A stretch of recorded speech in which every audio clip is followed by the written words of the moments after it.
ప్రత్యక్షంగా నష్టం కలిగింది అని తమరికి ఈ వేదిక ద్వారా తెలియజేస్తున్నాను అధ్యక్ష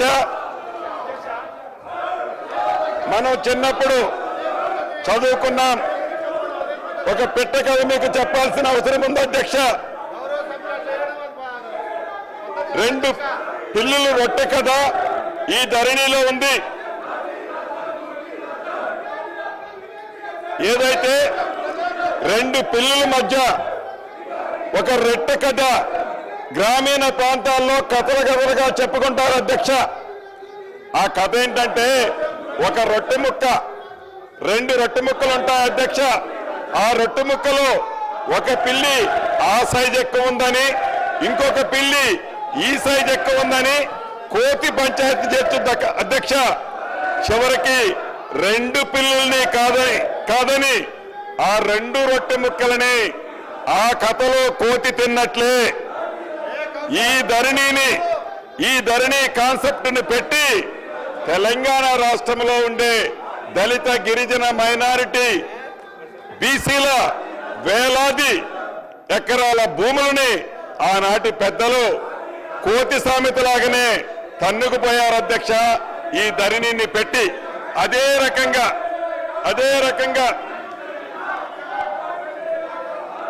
ఇటు రాష్ట్రంలో అటు దేశంలో 2014 ముందు కాంగ్రెస్ ప్రభుత్వం తీసుకొచ్చిన రెవెన్యూ చట్టాలు సంస్కరణలు రైతాంగానికే కాకుండా యావత్ ప్రజానికానికి ఎంతో మేలు చేశాయని చెప్పడానికి గర్వపడుతున్నాను అధ్యక్ష.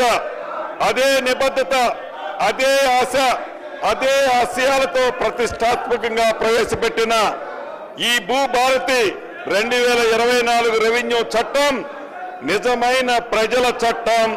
అక్షరాల భూమి ఉన్న ప్రతి ఒక్కరికి ఇది చుట్టం అధ్యక్ష.